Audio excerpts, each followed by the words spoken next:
people of the internet. I am the Efkin guy, and today myself and Nona are going to get you wet. Like, really wet. So wet you're going to have trouble breathing. As Total Cult Zone presents The Drowned. Gotta hand it to her, it's remote. Creepy, but remote. Have you seen her? Your mom's not here. We're not sure, but the painting's here. I'm gonna be honest, I think she's gone now. Gone? Where?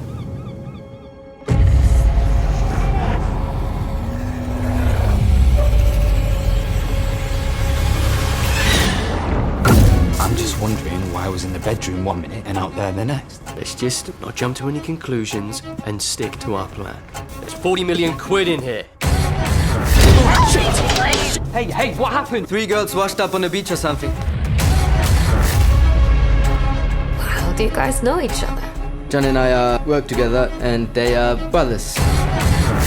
Wait, what are we gonna say we're doing here? Bachelor party?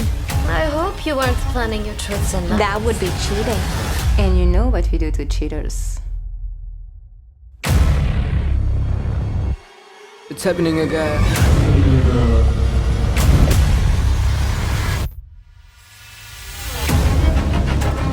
What are you looking for? What happened? It's her bracelet, she's dead. Who are you and what the fuck are you really doing here? We lost time!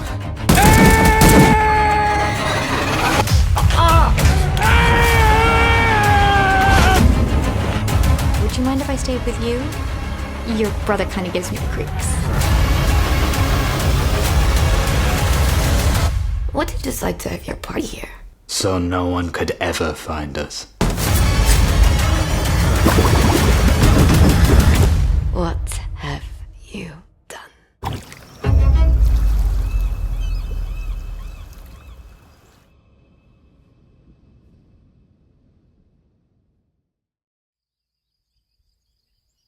I like talking away, like yap, yap, yap, yap, and then my mic just muted. I don't even know where I got to. KPop Demon Hunters soundtrack's always on in the house. Oh yeah, there's something really nice about having memories with my 9-year-old now of us dancing around the living room to the soundtrack. I'm fully living for that. It's like one of my favorite things. Like, it's such a nice memory to have with him as he gets older. But I've just fallen down the rabbit hole. And My Demon got suggested on a TikTok comment. I was like, okay, fine, I'll watch it. That was my first mistake. I've only watched one episode and already I feel hooked. Like, I am off tomorrow and I am getting some My Demon time in. Like, that is happening. What's it about? My Demon? Yeah. So it's basically about this demon who is doing his demon things on the planet. Giving people what they want. So the example in the first episode was a guy who was hungry. He gave him food, but he had 10 years of that, and then he was going to come back and take his soul. That's the deal. And it's the demon doing these things. He's going around, he's doing, giving people what they want for 10 years and then taking their soul as payment 10 years later. But it then has another protagonist, which is this adopted woman who she was adopted into a wealthy family. We don't know who's going to end up being like the chairman once her adoptive mum has passed away. She's the only adopted child, but she seems to have a closer relationship with that woman than any of the family members. And her adoptive mum, her mum, is looking for her to get married and sets her up on a blind date. But she goes to the wrong restaurant and meets the guy, the demon guy instead, and they have a date. The episode ended with spoilers. The episode ended with she had then got kidnapped and was being threatened for her life because she's in a very rich position. And the demon is looking and listening to the city to see who it is who is the most desperate that he can collect the soul of under a 10-year agreement. He hears her, doesn't know it's her, goes to make the arrangement, and then obviously finds her there. There's a tussle and stuff that happens. They end up underwater, but there's a cross on his wrist that passes from his wrist to hers. And now she seems to be the one that has the demon powers. And that's where the episode kind of ends, is from the cross being on her wrist now and not on his, going into the next episode. And that's one episode? Yeah. How long are these episodes? About an hour. Oh, okay. That's yeah. So they're not short. I will say that they're not short. This is animated or live action? Live action K-drama. Oh, okay. So you say K-drama, I got instantly thoughts of that film. What, K-pop Demon Hunters? No, the Reckoning Takes Flight. We learned that was from sort of K. Oh yes, drama stuff. I figured that, but no, actually sounds quite decent. Yeah, like I'll be fair, like there's some K-dramas I've seen. There was another one that I can't think what it was called now, but they lean into the fact that they know they're being dramatic, and it looks so fucking funny, like so silly. But you know, we stand self-awareness, right? That's why Tommy Wiseau ended up being kind of how he was, because he has to be satire. And it's the same kind of thing, I guess. Like they know they're being incredibly cringy. And K-pop, K-drama is really having like a big surge at the moment. Like with K-pop Demon Hunters, obviously, like that's massive right now. Like I'll be fair, they had a whole sing-along for a weekend in the cinemas. This is for a Netflix movie. They put it into selected cinemas for people to go and sit and sing along with people in the cinema. Like that doesn't happen very often, but how popular it was. And to be fair, I don't know if it's just because I come with so much fucking trauma. I don't know if it's because I'm a fucking snowflake millennial. The movie itself has some really nice messages in it. And I think that is one of the things that a lot of people can learn from in terms of the messages. On top of all of that, it respects Korean history and puts that into the movie too. You don't need to know it to enjoy the movie, but they have added those elements in. It's really good. Really good. This isn't the movie we're reviewing. Admittedly, when I tell you that I felt the absolute direct opposite. I'm fishing for content. Yeah, because I did say to you, like, this is going to be a short one. No, I've heard about K-pop Demon and the hype behind it. It's just the fact that they went straight to, we're going to make a massive franchise. We're going to do this, going to do that, and it's like, can you just scale it back a bit? Scale it back. Do a sequel. Well, apparently they already were doing 3. They were already tied into 3. Were they not? You don't think so? No, I don't think they were. I think they wanted to, probably, the people who made it, and if they have an idea that they have set in stone for like 3 films, and that's great because at least there's some sort of cohesion between them. Yeah, that's great. If they had the idea of doing that, I don't think the company had much faith in it, and it just got dumped on Netflix and just took off. That's one of those.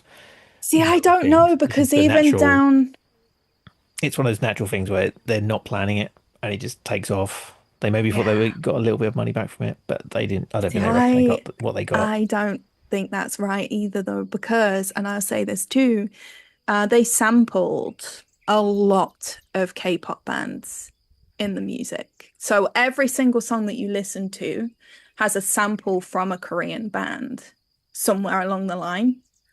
I remember watching it because they even used some of the fucking lines from like a few of them to kick the songs off. Like, so I don't know. I think they did know that they were going to make some money. They maybe didn't realize it was going to be quite to this scale, because I don't think anyone can predict that, you know, like I don't think anyone can predict that it's going to end up resonating quite as much as it did. But because of the fact that, like, so Stray Kids are a K-pop, I love Stray Kids. I just want to make this like totally clear. I when I say I love K-pop, I'm talking about Stray Kids and Stray Kids only. They're all my biases. I have never seen a group of men who are just so incredibly talented in my whole entire life. And they do all of that pretty much on their own, which is something else I think it's so incredible. Like, is everything they do an absolute banger? No, absolutely not. Like, that creative though, isn't it, right? Not everything you create is going to be the best thing you've ever created. There's always going to be room for improvement. That's the most beautiful part of being creative, is that you can always improve, or always change it, or always do something differently. Like, that's just how that works. But they have been huge. They have literally just recently played in London and had I think it was Wembley even.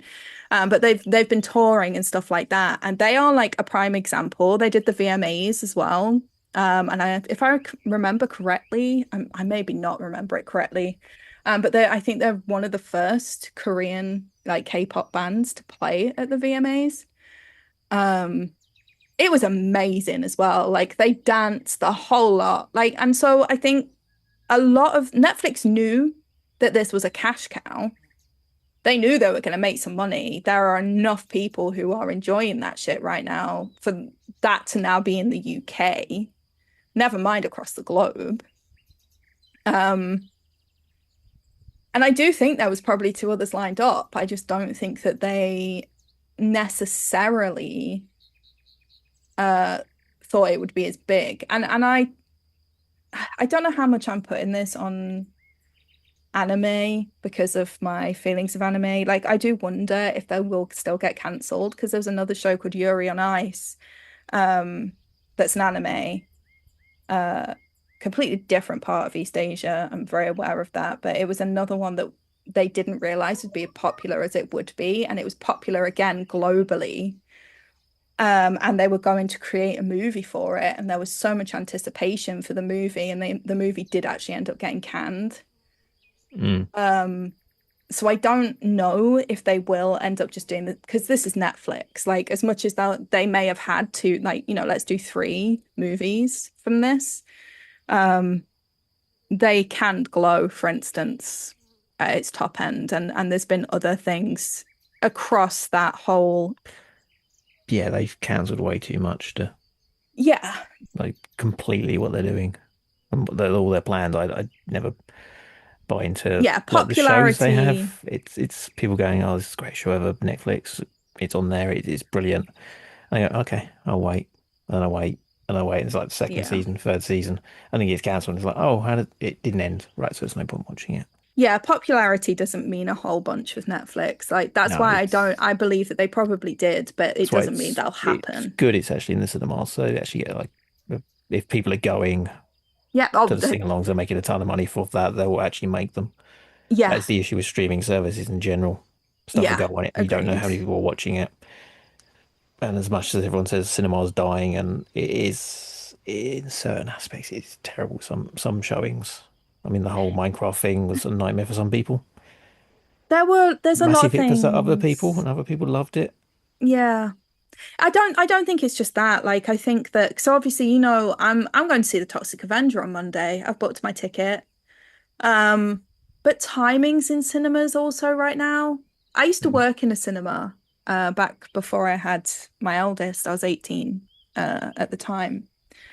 And the showings used to be very frequent. Movies used to stay in the cinemas for like a good couple of months. Now, like, I went to go and check to see, because I wanted to see if I could see Freaky Friday before I saw Toxic Avenger, because I thought, might as well make it like a double feature. I go and watch one, I go and watch the other. It's not even going to be on. And it's only came out like August 8th, I think. Yeah, it's not been that long. So it's been like, what, 2-3 weeks it'll be there, and then they're taking it out again. And to me, that doesn't make a lot of sense. Like, it's one of those things when, like, even with Toxic Avenger, there's 2 timings that I can see it on. Even when on its release date, there's only 2 timings. Yeah, some films aren't getting big releases. We tried to see Nobody 2 over the weekend. It's like nowhere we're showing it unless it's like 9 o'clock at night. There's one showing we found. Yeah. couldn't have seen Naked Gun instead, and Naked Gun's even like And not Nobody was a around. great film. So, like, you'd think that Nobody 2, they'd keep it there because Nobody's a great film. Yeah. But yeah, like, because that was one I also saw and was like, oh, it's not going to be there either. Like, it doesn't, there's something about cinema. It's not so much that the industry is dying, it's that cinemas just aren't offering enough choice when it comes to people who want to watch movies. And being like I say, it used to be that they were on all fucking day. Like, I remember going cleaning up the freaking screen for House of Wax at like lunchtime. Now those types of movies are played from like 8, 9 p.m. onwards. And it's like, I get some of it might be because we're worried now about people sneaking into those types of movies. But at the same time, we're adults. We should be able to go on our lunch break. Or like, tomorrow's my day off. I should be able to go to the cinema tomorrow at lunchtime and watch a movie and grab myself something to eat on a nice little Nona date without having the cinema go, actually, no, you've got to watch it at 10 p.m. and 10 p.m. only. Maybe if they had someone standing around outside the cinema who, you have to bring some ID along and you have to show them the ID, like your passport, and they take it on record, and then you can go into the cinema itself. Maybe if there's some sort of thing like that. I think that will save the kids. Just start holding their cameras up. I've got tattoos, for fuck's sake. And if I started going into my personal traumas, they'd be like, fuck's sake, yeah, no, you're older than 18. Get in. I start ranting on about freaking council tax.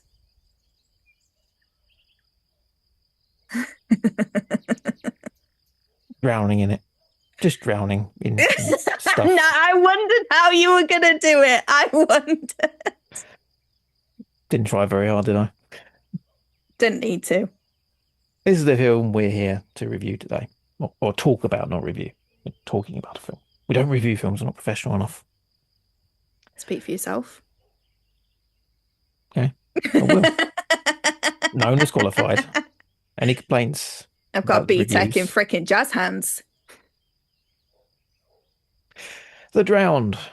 Okay, Samuel Clemens' debut feature, The Drowned, starring Alan Calton from Mission Impossible: The Final Reckoning, Lara Lemon from War of the Worlds: The Attack. The fuck version of that is the War of the Worlds. That is just, I don't know. Is that the recent one? I don't know, because there was one with Tom Cruise, I think, right? Yeah, I mean, that was a big budget, but the new one, I have no idea. There's been several. Lily Catalifo from Indiana Jones and the Dial of Destiny. Dominic Vulliamy from BBC One's Rules of the Game. Corrinne Wicks, Michelangelo Fortuzzi, amazing name. And Sandrine Salyères. Woven with references to Greek mythology, The Drowned follows 3 thieves who have just stolen a priceless painting and arrive at a secluded safe house by the sea, only to discover their 4th accomplice is missing. They must question whether one of them was responsible for her disappearance, or if the blame lies within a more sinister presence lurking in the deep water below.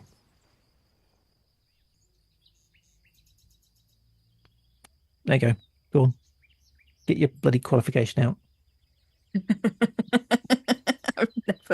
I've never been more confused in my whole entire life. Like, and don't get me wrong, I'm gonna start with this, right? I freaking love seeing LGBT representation in a movie. Oh no, that was great. That was probably the best part of it for me. That But was like, oh wow. it was, okay. yeah, but it felt so token to what actually happened afterwards. Like, I thought, okay, this is promising. And then I did not know what the fuck was going on from there. I feel like I need to know more about the mythology to understand what is going on. Because for me, was it the bucket that was the problem? Was it, I don't know. Like, I'm so, like, I spent the whole of it going, I'm not following anymore. Like, I thought these two, but now they're, wait, what? And that is just how I spent the whole movie. It ended and I went, I feel like I need to watch it again, but I don't want to. Like, in terms of Insomnium, it's like, yeah, I probably need to watch it again, but it's the opposite, because Yeah, I you would don't watch want that to. again. But The Yeah. Drowned, I didn't want to.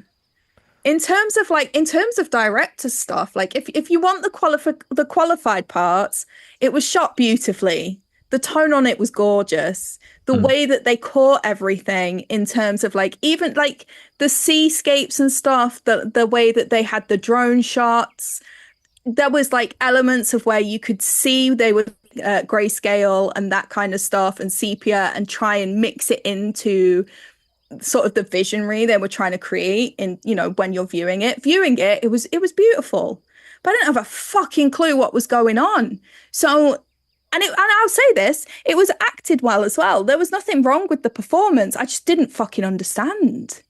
Like, yeah, I agree. I understood bits of the flashbacks because I'm assuming those were flashbacks in the sepia toned parts.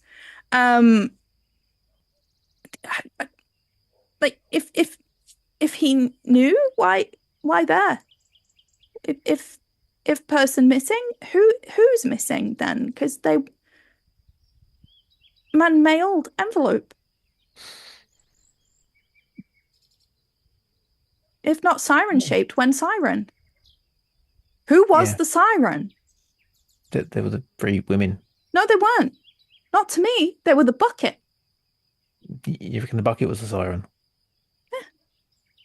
And they turned the guy into the siren. The bucket turned the guy into the siren.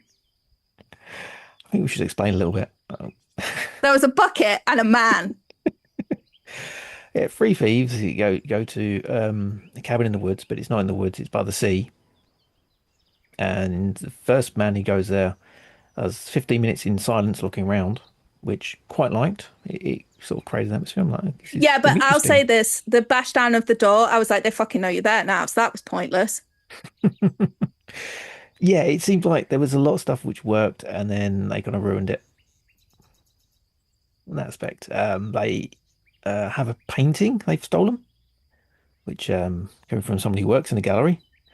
Bullshit. That doesn't work like that. There's the professional review. There it is. You can't steal a fucking painting. I'm sorry. The one they've got as well is on show in the Manchester Gallery. It's called The Hylas and the Nymphs. Oh, the one in the John water, Williams wasn't Waterhouse. it? Yeah, John Williams Waterhouse. It's on show at the Manchester Art Gallery. If it's at the Art Gallery, there is no way you're stealing this thing. So that for me is like, that doesn't work. But, you know, as a MacGuffin, fair enough. Okay, go with it. But yeah, it goes on with one of the people has been killed at the start, you assume, because there's blood in the water. I think it's a bucket. And he does something with the bucket, and then, as you say,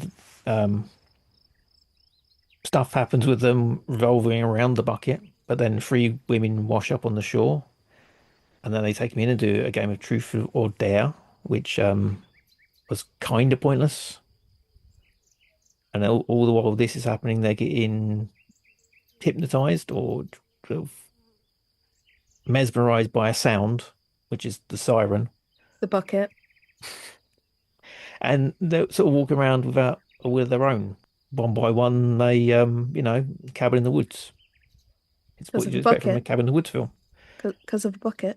It was the bucket. It was the fucking bucket. Those weren't sirens. It was the bucket. One of them was hurt. Yeah. At the end, we saw what we saw in terms of someone else who was hurt. I feel like I've leaked a massive spoiler, but regardless, I feel like it's an infinite loop and it all revolves around the fucking bucket. They put seawater in it. It's the bucket. If the bucket hadn't been there, wouldn't have happened. That bucket kept fucking rippling. I'd have thrown it out. Right, your bucket's fucked.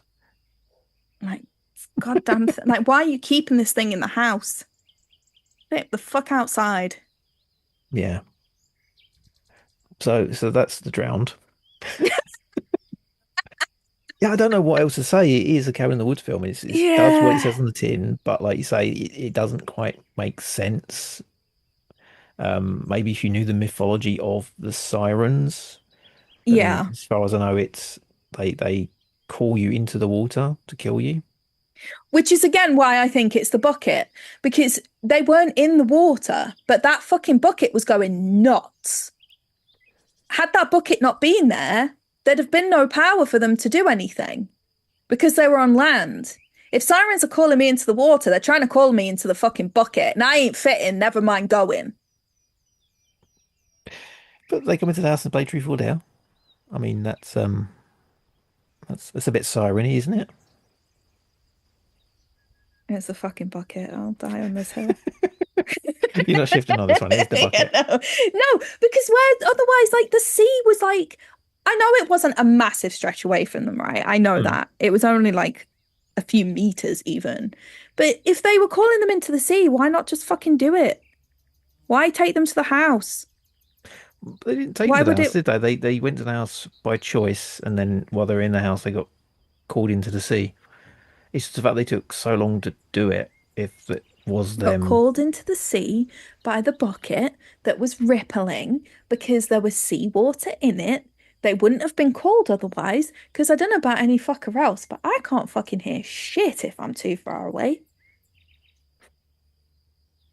There's the bucket. I'll die on that hill. That's the review. It's the bucket. Spoiler zone, the bucket. The thing is, like, someone's going to listen to this, right? Watch the movie and then one day be like, nah, Nona's right. It's the fucking bucket. I don't think anyone's listening to this and then watching the film. I think you have to be the other way around. They should, because I need some fucking validation right now. Maybe the director, writer, that they'll listen. Yeah, if he could just confirm that it was in fact the bucket, I'd appreciate it. Debate your BTEC jazz hands. Yeah, like catching them faster than the fucking bucket. Maybe they'll be able to explain it. It's just, yeah, I figured it was. The bucket has to have some relevance because it fucking cropped up so many times as well. Like, just there going, oh, I'm a mysterious bucket. My water is moving. Yeah. Anything else? No. No point out. Yeah, the painting stuff. I have a bit of a niggle. I'll let that go. But then they did the first aid of Eric gets stabbed in the shoulder. He's been hypnotized. He can't feel being stabbed in the shoulder. He comes out of the trance and he goes, "Oh, I've been stabbed," and he goes and does first aid. He puts the bandage on top of the shirt and then tapes the bandage to the shirt. That's doing nothing, mate. It's supposed to have pressure on it. It's on top of the shirt. Yeah. I wonder how much of that is like. You can do research to find out stealing paintings doesn't happen. First aid, you should know this. Maybe they watched the Jewel Thief documentary on Netflix about the Millennium Diamond thing, the diamond heist. I still need to watch that, actually. There's a whole documentary about the diamond that was in the Millennium Dome and how a group of guys went to steal it. It was it's been directed by Guy Ritchie, so it's like done as like a proper, we're East End lads taking the diamond. Like that. It. Pretty much, yeah. But it's like yeah, it's 100% Danny Dyer coded. But I wonder if they just watched too many of those kinds of documentaries. But even then, diamonds you can probably break up and sell on. I mean, the police knew they were coming, which is what makes that even funnier. Yeah, I don't know. The first aid part, I think that's a budget thing, though. What? You just have like a bandage on the shoulder and a bit of blood on it, like everything. Got a bandage, a bit of blood on it. Oh, it's been bleeding. Okay, cool. Yeah, but when they have it in the hospitals and it's got blood on it, they've been like a couple of hours. It's like maybe you should change dressing. You don't need to show the dressing. I think that's the thing of it, right? They didn't need to show him putting the bandage on. Show him just put the thing under his shirt and then blah, and then put the shirt on. You don't need this big bandage stuck to his shirt. But I think it's because there's an element, I think, where for some people those details go missing because they can't afford or they don't have the people. Because to be fair, special effects on that is a bit of fucking wax or silicone to create the wound, some blood, and then put the bandage on, right? Like that. If you wanted people to see it, that's what you would do. And I think those attention to details is where it was just sloppy. You know, they got everything right visually. It's the other parts they that used the it drone was... well. They didn't just do it for like establishing shots and following car. Yeah. Like the whole Evil Dead thing, but they're coming over the water on the drone. Probably a bit of special effects or CGI or whatever with it, but it was actually quite effective that did that. I thought it was quite good. It's like it looked good, acted fine. Yeah, the acting wasn't bad. Some better than others. Yeah. It tried to be sexy. It didn't need it. You could have had just the drama with the three guys. Like their drama was like intriguing to some extent. It's like he's having a relationship with the other guy, but then he's also spoilers. Then the other guy knew about it. So it's like it's drama there. There's something you can build from that. But then they get three girls in and they do truth or dare. And it tries to be sexy and it's like I didn't need this. You could have just had them on the water in the silhouetted and the bucket in the middle of them. Yeah. Can we have a bucket back, please? It was in the fucking house. It's full of water. They can have it. They should have just taken it. That fucking bucket. I'll die on that hill. So spoilers, yeah, there's a bucket. Would you recommend? No. That was really short and abrupt, I'm aware. No, I wouldn't. It's not... I'm one of those people that I don't take a great deal of joy in saying something's shit.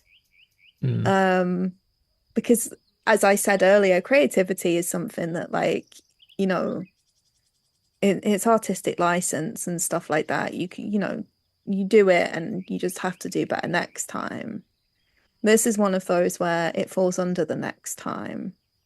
I think if it was revisited and, you know, it was sharpened up a little bit in terms of plot and in terms of those smaller details, it has the potential to be a film that I'd watch again. But I just got bored and didn't really know what was going on and just fixated on a bucket. Yeah, it is 84 minutes as well. And it did feel like it had a lot of padding. Yeah, and I think that was a lot of it on top. Like, I think you could have cut this down to easily an hour, and it would have been fine. I think sometimes people also make the mistake of thinking that they need to have a long or standard run time. Because like an hour and a half is probably roughly where most movies fall. But then there's some absolutely incredible movies. I think it's called Host. It was one that I think was run by Shudder. It was filmed during the pandemic. It's an hour long. It's all done over Zoom. Absolutely phenomenal film. And it's an hour long. You know, you don't need to put things in it for no reason. You can take stuff out and it not be a problem. Yeah. Did you watch it again? No. No. Again, it is that thing of I don't know if I saw it properly, but then or got everything out of it. But I don't feel the need to go back and see if I missed anything because there was a lot of padding, let's say, and Yeah. there's a bit at the end where he's getting possessed and it sort of gets possessed. There's a big, long, noisy bit. It stops. Then it starts again. When it stops, then it starts again. I'm like, oh, just fucking possess him or not. You know, just move the bucket closer to you, man. Like, just get it over with. Okay. Where can we find you online? Blue Sky. Yeah. In World of Warcraft, I don't fucking know myself. I play across so many tunes. Yeah, you can find me on Blue Sky, Nona Goth, 2 Fs. I promise I will not keep wittering on about the bucket. I might bring it up. What do you think this episode's going to be called? Bucket question mark. You could put question marks in the bucket.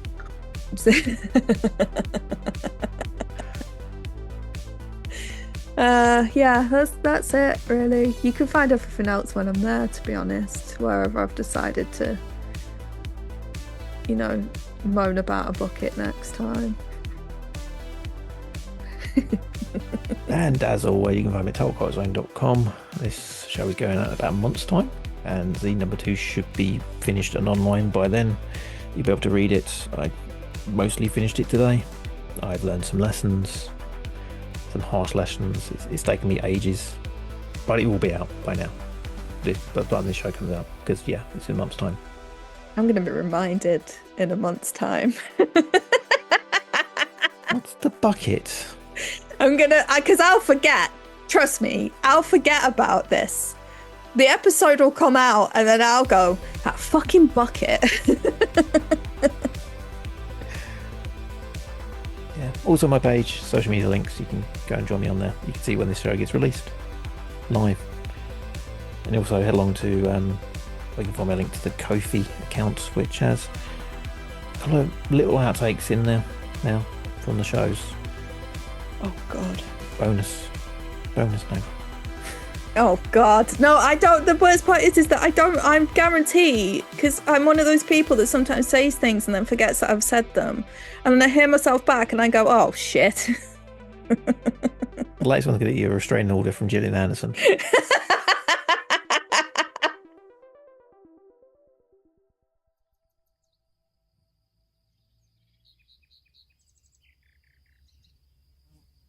Do you have a spoiler zone? There's a bucket. Nona hated it. Nona has a vendetta against buckets. I don't have it. Didn't do cake and coffee day today either. I did bring cake with me, but when I say I bought cake, I bought a Jaffa cake. Point of contention. Cake or biscuit. I say cake too, but you know, people can be weird about that. And if that's the only thing that gets debated off the back of this, then I'll be surprised. Creamy coconut Rhythm 108 bar. Oh, which Rhythm has 108s are so good. They have a hazelnut one. I think it's a hazelnut praline. I feel like melted, you're just... that is. To be fair, it looks like you're trying to feed it me through the screen. Like, eat it! Shut up about buckets! Okay, spoiler zone. Yeah. I don't fucking know what to put in the spoiler zone. The twist at the start I quite liked, with Eric and Matt being partners.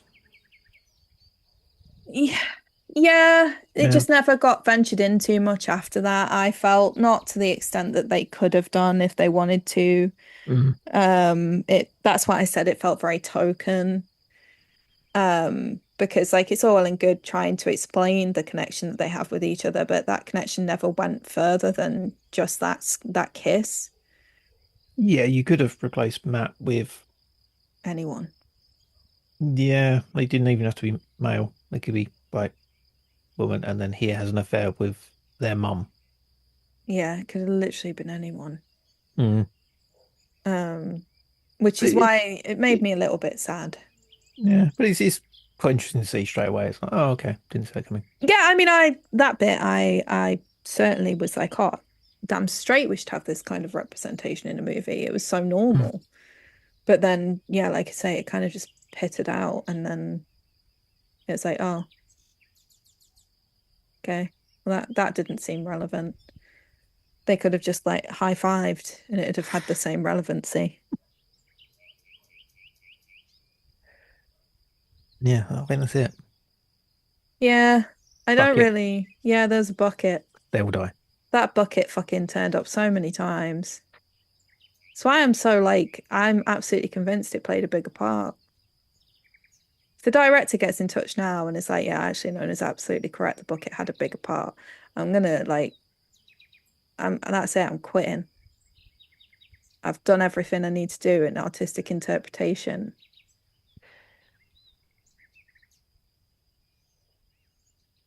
He might just say no, though, just to keep me here. Valid.